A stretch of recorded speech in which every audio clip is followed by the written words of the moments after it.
केंद्रीय मंत्रिमंडल के मेरे सभी सहयोगी गण,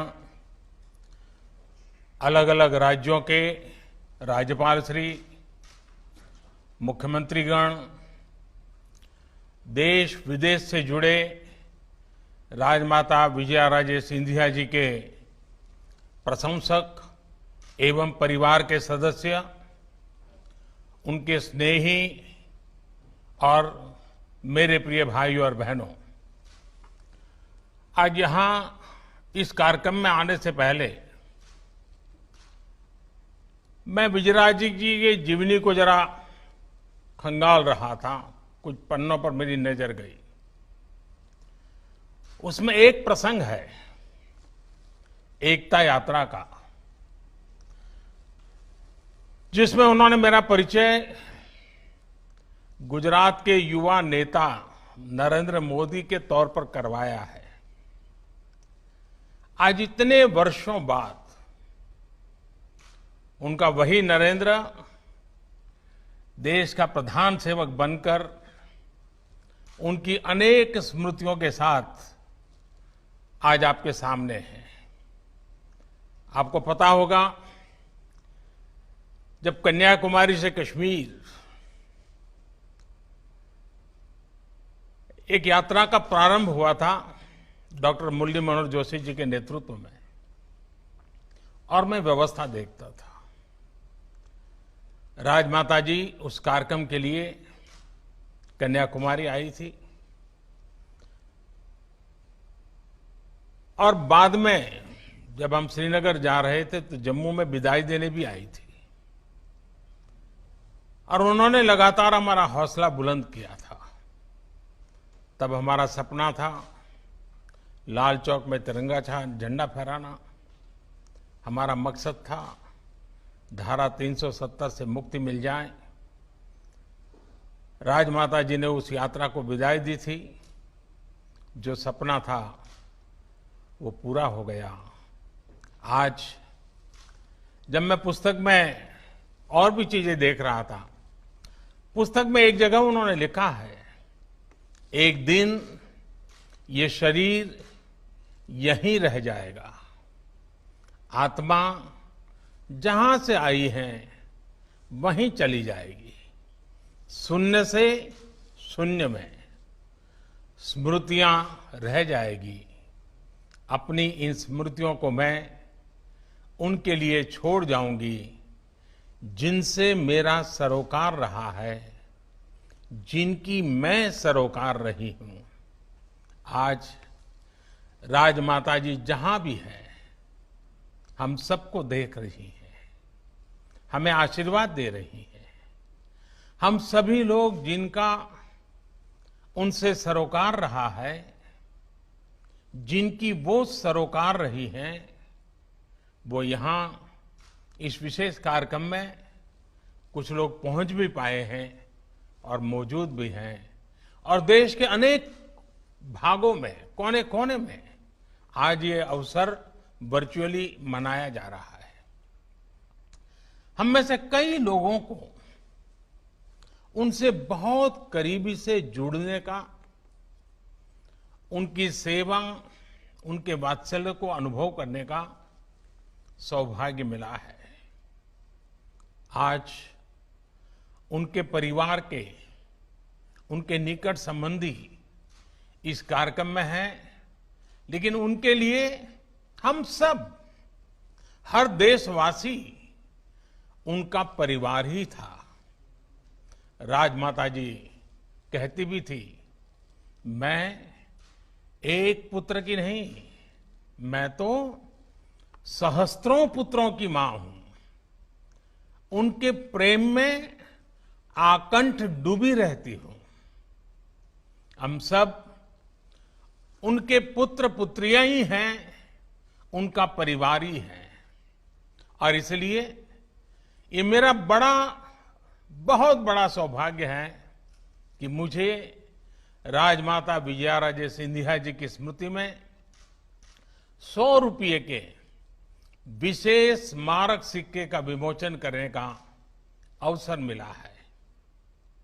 हालांकि मैं खुद को आज बंधा हुआ महसूस कर रहा हूं, बहुत बंधा हुआ महसूस कर रहा हूं, क्योंकि मैं जानता हूं कि अगर कोरोना महामारी नहीं होती तो आज इस कार्यक्रम का स्वरूप कितना बड़ा, कितना भव्य होता। लेकिन ये बात मैं जरूर मानता हूं, जितना मेरा राजमाता साहब के साथ संपर्क रहा है, कार्यक्रम भव्य तो नहीं कर पा रहे हैं, लेकिन ये कार्यक्रम दिव्य जरूर है, उसमें दिव्यता है। साथियों, पिछली शताब्दी में भारत को दिशा देने वाले कुछ एक व्यक्तित्वों में राजमाता विजयाराजे सिंधिया भी शामिल थी। राजमाता जी केवल वात्सल्य मूर्ति ही नहीं थी, वो एक निर्णायक नेता थी और कुशल प्रशासक भी थी। स्वतंत्रता आंदोलन से लेकर आजादी के इतने दशकों तक भारतीय राजनीति के हर अहम पड़ाव की वो साक्षी रही। आजादी से पहले विदेशी वस्त्रों की होली जलाने से लेकर आपातकाल और राम मंदिर आंदोलन तक राजमाता के अनुभवों का व्यापक विस्तार रहा है। हम सभी जो उनसे हैं, वो उन्हें भली भांति जानते हैं, उनसे जुड़ी बातों को अच्छी तरह जानते हैं। लेकिन ये भी बहुत जरूरी है कि राजमाता की जीवन यात्रा को, उनके जीवन संदेश को देश की आज की पीढ़ी भी जाने, उनसे प्रेरणा ले, उनसे सीखे। इसलिए उनके बारे में, उनके अनुभवों के बारे में बार बार बात करना आवश्यक है। कुछ दिन पहले मन की बात कार्यक्रम में मैंने बहुत विस्तार से उनके स्नेह पर चर्चा की थी। विवाह से पहले राजमाता जी किसी राज परिवार से नहीं थी, एक सामान्य परिवार से थी। लेकिन विवाह के बाद उन्होंने सबको अपना भी बनाया और ये पाठ भी पढ़ाया कि जन सेवा के लिए, राजकीय दायित्वों के लिए किसी खास परिवार से मैं जन्म लेना ही जरूरी नहीं होता। कोई भी साधारण से साधारण व्यक्ति जिनके भीतर योग्यता है, प्रतिभा है, देश सेवा की भावना है, वो इस तंत्र में सत्ता को भी सेवा का माध्यम बना सकता है। आप कल्पना कीजिए, सत्ता थी, संपत्ति थी, सामर्थ्य था, लेकिन उन सब से बढ़कर जो राजमाता की अमानत थी, वो थी संस्कार, सेवा और स्नेह की सरिता। ये सोच, ये आदर्श उनके जीवन के हर कदम पर हम देख सकते हैं।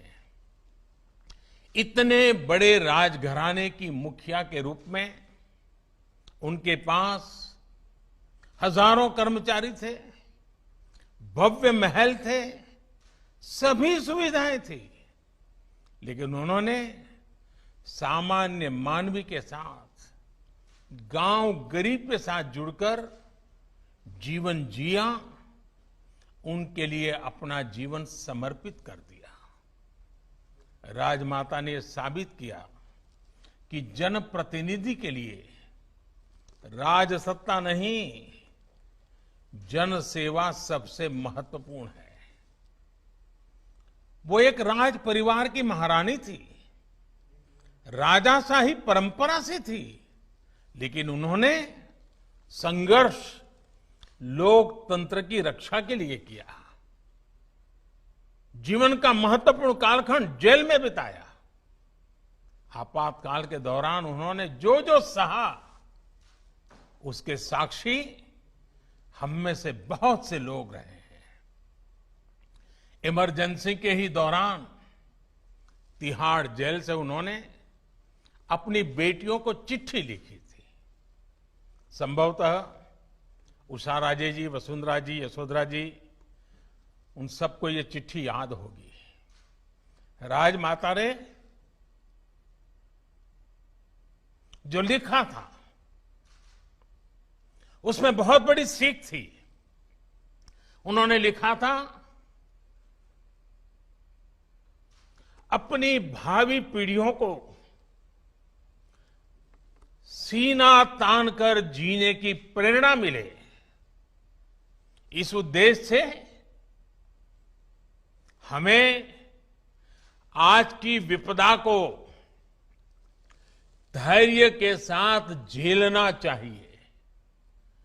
राष्ट्र के भविष्य के लिए राजमाता ने अपना वर्तमान समर्पित कर दिया था। देश की भावी पीढ़ी के लिए उन्होंने अपना हर सुख त्याग दिया था। राजमाता ने पद और प्रतिष्ठा के लिए न जीवन जिया, न कभी वो राजनीति का रास्ता चुना। ऐसे कई मौके आए जब पद उनके पास तक सामने से चल करके आए, लेकिन उन्होंने उसे विनम्रता के साथ ठुकरा दिया। एक बार खुद अटल बिहारी वाजपेयी जी और लाल कृष्ण आडवाणी जी ने उनसे बहुत आग्रह किया था कि वो जनसंघ की अध्यक्ष बन जाए, लेकिन उन्होंने एक कार्यकर्ता के रूप में ही जनसंघ की सेवा करना स्वीकार किया। अगर राजमाता जी चाहती तो उनके लिए बड़े से बड़े पद तक पहुंचना मुश्किल नहीं था, लेकिन उन्होंने लोगों के बीच रहकर, गांव और गरीब से जुड़े रहकर उनकी सेवा करना पसंद किया। साथियों, हम राजमाता के जीवन के हर एक पहलू से, हर पल बहुत कुछ सीख सकते हैं।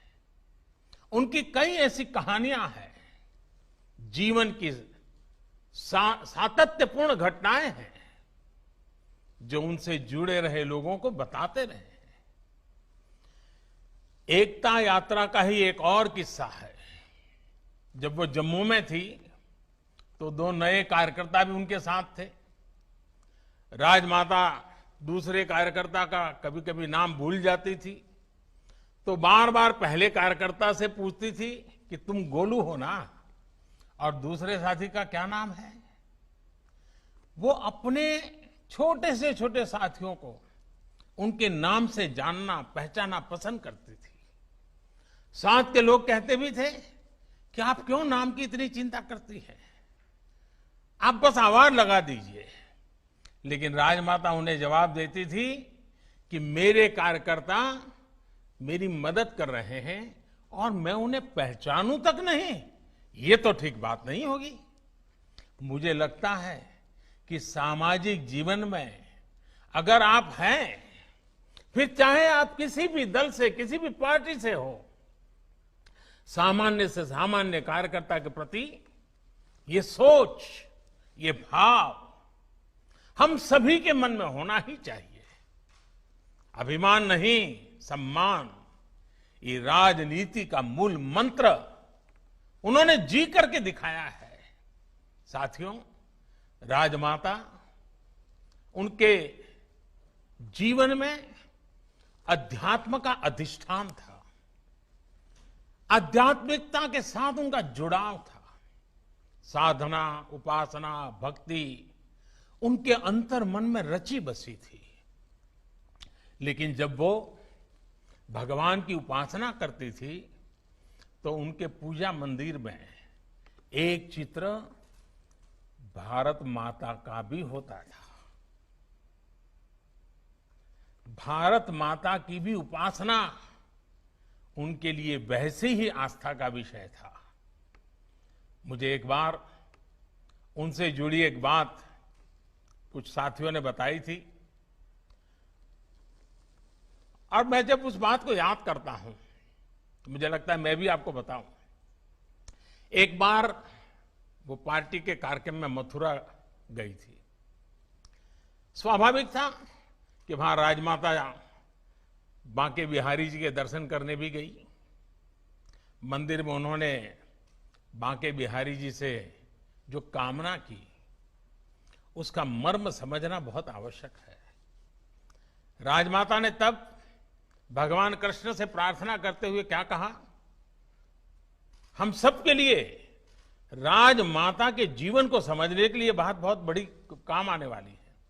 वो भगवान कृष्ण के सामने खड़ी हैं, बड़े भक्ति भाव से खड़ी हैं, आध्यात्मिक चेतना जग चुकी है और वो भगवान कृष्ण के सामने क्या प्रार्थना करती है? वो कहती है, हे कृष्ण, ऐसी बांसुरी बजाओ, ऐसी बांसुरी बजाओ कि पूरे भारत के सब नर नारी फिर से जागरूक हो जाएं।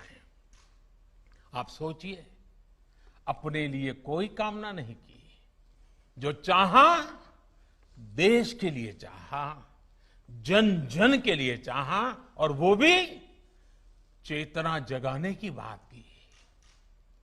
जो कुछ भी किया देश के लिए किया। एक जागरूक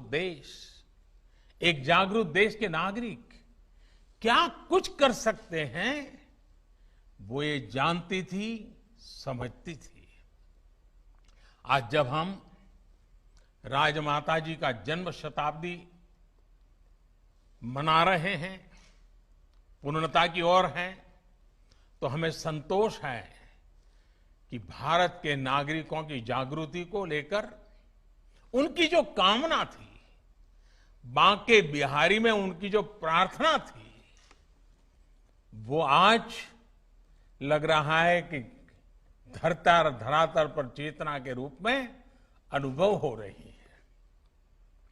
बीते वर्षों में देश में जो अनेकों परिवर्तन आए हैं, जो अनेकों अभियान और योजनाएं सफल हुई है, उसका आधार ये जन चेतना है, जन जागृति है, जन आंदोलन है। राजमाता जी के आशीर्वाद से देश आज विकास के पथ पर आगे बढ़ रहा है। गांव, गरीब, दलित, पीड़ित, शोषित, वंचित, महिलाएं आज देश की पहली प्राथमिकता में है। नारी शक्ति के बारे में तो वो विशेष तौर पर कहती थी कि जो हाथ पालने को झुला सकते हैं वह विश्व पर राज भी कर सकते हैं। आज भारत की यही नारी शक्ति हर क्षेत्र में आगे बढ़ रही है, देश को आगे बढ़ा रही हैं। आज भारत की बेटियां फाइटर जेट्स उड़ा रही हैं, नेवी में युद्धक की भूमिकाओं में अपनी सेवाएं दे रही हैं। आज 3 तलाक के खिलाफ कानून बनाकर देश ने राजमाता जी की उस सोच को, नारी सशक्तिकरण के उनके प्रयास को और आगे बढ़ाया है। देश की एकता, अखंडता के लिए कश्मीर, भारत की एकता का सपना के लिए उन्होंने जो संघर्ष किया, जो प्रयास किया, उसका परिणाम आज हम देख रहे हैं। आर्टिकल 370 खत्म करके देश ने उनका बहुत बड़ा सपना पूरा किया है। और ये भी कितना अद्भुत संयोग है कि राम जन्मभूमि मंदिर निर्माण के लिए उन्होंने जो संघर्ष किया था, उनकी जन्म शताब्दी के साल में ही उनका ये सपना भी पूरा हुआ है। और जब राम जन्मभूमि की बात निकली है तो मैं जरूर कहना चाहूंगा कि जब आडवाणी जी सोमनाथ से अयोध्या की यात्रा के लिए चले थे और राजमाता साहब उस कार्यक्रम में रहे, ये हम सबकी भी इच्छा थी और राजमाता जी भी चाहती थी कि ऐसे महत्वपूर्ण अवसर पर उनका होना चाहिए। लेकिन कठिनाई ये थी, उन समय नवरात्रि के पर्व चल रहे थे और राजमाता साहब नवरात्रि में अनुष्ठान करती थी और वो जिस स्थान पर अनुष्ठान करती थी वहां पूरा अनुष्ठान के समय छोड़ती नहीं थी। तो राजमाता साहब से जब मैं बात कर रहा था, उन्होंने कहा देखो भाई मैं तो नहीं आ पाऊंगी लेकिन मुझे आना जरूर है। तो मैंने कहा रास्ता बताइए। उन्होंने कहा मैं पूरी नवरात्रि के लिए ग्वालियर से निकल करके सोमनाथ जाकर के रहना चाहती हूं और वहीं पूरी नवरात्रि करूंगी और वहीं से जब नवरात्रि के दरमियान ही ये यात्रा का प्रारंभ हो रहा है तो वहीं मैं कार्यक्रम में शरीक हो जाऊंगी। और राजमाता जी का वो उपवास भी बड़ा कठिन रहता था। मैं उस समय नया नया राजनीति में आया था, एक कार्यकर्ता के रूप में व्यवस्थाएं देखता था। मैंने राजमाता साहब की सोमनाथ की व्यवस्था संभाली और वो समय था जब मुझे राजमाता साहब के अति निकट आने का अवसर मिला था और मैंने देखा था कि उस समय उनका पूरी पूजा, पूरा नवरात्रि का उनका अनुष्ठान एक प्रकार से ये अयोध्या रथ यात्रा को और राम मंदिर को समर्पित कर दिया था उन्होंने। वो सारी चीजें मैंने अपनी आंखों से देखी थी। साथियों, राजमाता विजयाराजे सिंधिया जी के सपनों को पूरा करने के लिए हम सभी को मिलकर इसी गति से आगे बढ़ना है। सशक्त, सुरक्षित, समृद्ध भारत उनका सपना था।